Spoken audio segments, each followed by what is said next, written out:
8 Pokémon, 8 different secrets, one hidden inside a cave that hadn't been touched in centuries. Each one needed something completely different to wake up. Fire, water, ice, electricity, soil, sunlight, moonlight. And the last one? The last one needed something no element in nature could give it. I had no idea what I was building until the sky turned red. They say secrets always wait for those who seek them.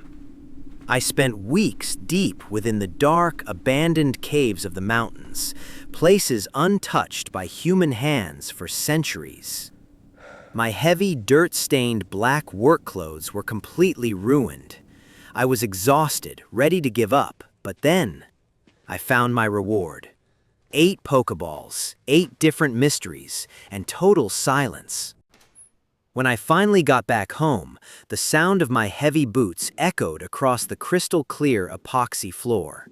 I set the Pokéballs on the table. I waited and waited. Nothing happened. Until a stupid, simple accident changed my life. One of the glowing Pokéballs slipped right out of my hands. It plunged straight into a deep basin of water. Panic hit me. I rushed to pull it out, but then the Pokéball cracked open, and from the calm ripples of the water, a tiny Vaporeon gracefully swam to the surface. It shook the droplets from its head, looked up at me with gentle dark eyes, and gave me a joyful, bubbling smile. I couldn't believe it. Then it hit me. It was all about the environment. I grabbed the second, frost-covered Pokéball and shoved it deep inside the freezing core of my refrigerator. When I finally opened the door, as the mist cleared, there sat a tiny Glaceon. I watched in awe as it stepped out. With every tiny step Glaceon took onto my epoxy floor, delicate, glowing frost patterns bloomed beneath its paws. Right then, I had 2 miracles sitting in my room, but I had no idea the greatest and most dangerous secrets were still waiting to hatch. I had cracked the code. Every Pokéball had its own heartbeat, its own world waiting to be triggered. I grabbed the third Pokéball, a vibrant crimson shell. I watched as the flames danced.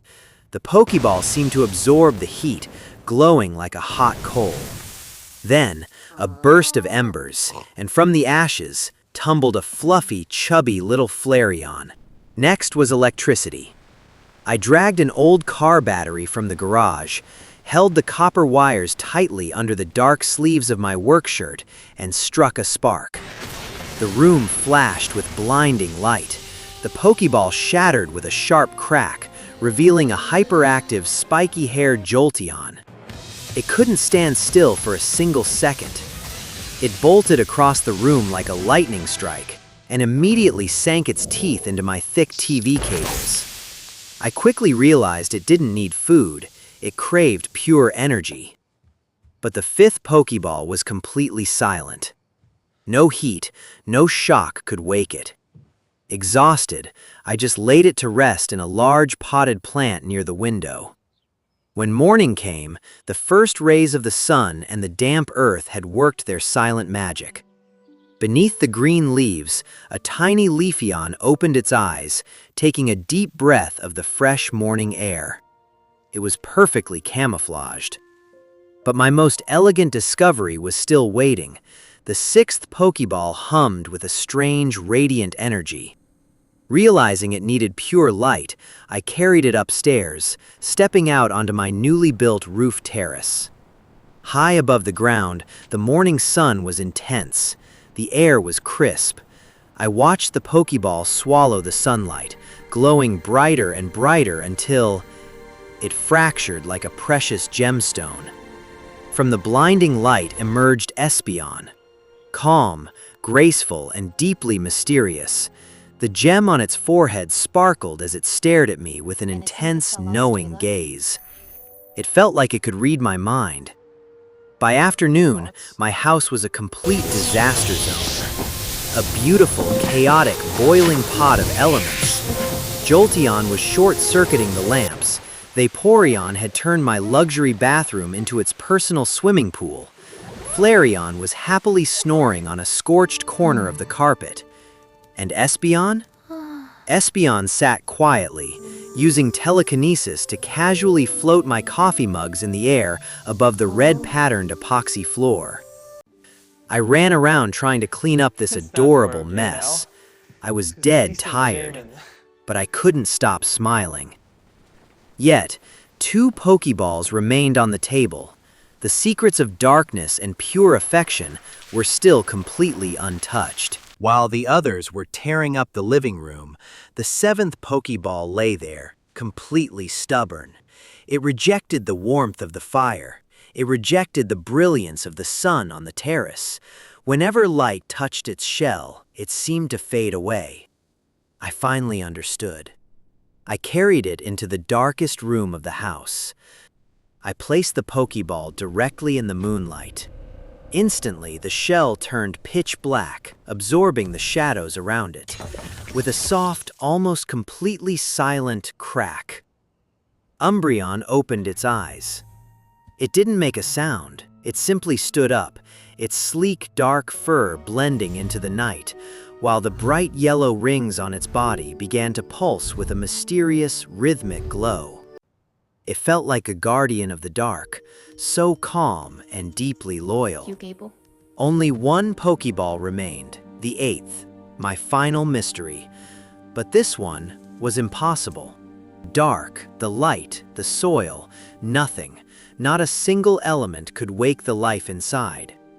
Exhausted, defeated, and completely drained, I sat heavily on the floor. I gently picked it up. Holding it close to my chest to share my own body heat, I softly wrapped the Pokeball in a delicate, warm pink cloth. I closed my eyes, holding it with pure, unconditional love. The Pokeball began to emit a soft, warm pink aura. The shell dissolved into a gentle light, and right from the warmth of my hands emerged Sylveon. Its big, bright blue eyes looked up at me with instant adoration. It unfurled its ribbon-like feelers, gently wrapping them around my dust-covered arm, sending a wave of calming, soothing energy straight to my tired heart. My family was complete. 8 completely different souls, all living under my roof. But I had no idea that my peaceful happiness was about to be shattered, because outside, the sky was already turning an unnatural, terrifying shade of crimson. They say peace is always the most fragile thing in the world. Outside my window, the afternoon sky suddenly turned a sickly, unnatural crimson. The wind completely stopped. The birds went dead silent. Something was terribly wrong. A deafening roar shook the foundation of my house. My beautiful, red-patterned epoxy floor violently erupted. Shards of crystal and ancient artifacts flew into the air as a massive, terrifying shadow burst from beneath the earth right into my living room. It was Garchomp, the apex predator of the land. It didn't come for food, it came to destroy. Its cold, reptilian eyes locked straight onto my 8 tiny, helpless elemental babies. Before I could even blink, the beast swung its razor-sharp fin with merciless speed. It was aiming directly for tiny Umbreon and Sylveon. "No!" I screamed. Without a second thought, I threw my body right into the chaos. My dust-covered black work clothes tore to shreds as I dove to shield the 2 babies, taking the full shockwave of the beast's attack myself. I collapsed onto the rubble, coughing up dust, bleeding, but I refused to let them get hurt. Not in my house. Through my half-closed eyes, I saw my 8 tiny babies looking at me. Tears of pure fear welled up in their eyes, but as the monster prepared for its final, fatal strike, that fear shattered. I felt the temperature in the room change. Their fear turned into pure, uncontrollable wrath. The air pressure instantly dropped.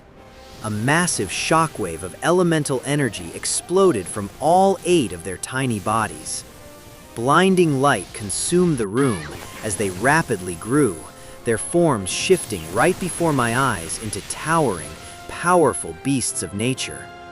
Jolteon's fur crackled with 1,000,000 volts of lightning. Flareon roared, turning the air into a blazing inferno. Vaporeon summoned a crushing tidal wave out of nowhere. Glaceon froze the falling debris into deadly ice spears. Leafeon called forth thick, steel-crushing vines.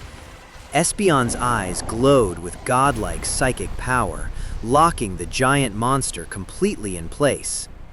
And from the shadows, Umbreon unleashed a devastating pulse of dark energy, blinding the predator. While Sylveon, its eyes glowing with fierce protective love, fired a massive, blinding beam of pink fairy light. Garchomp panicked. It tried to break free, but it was too late. 8 elements, 1 family, 1 devastating strike.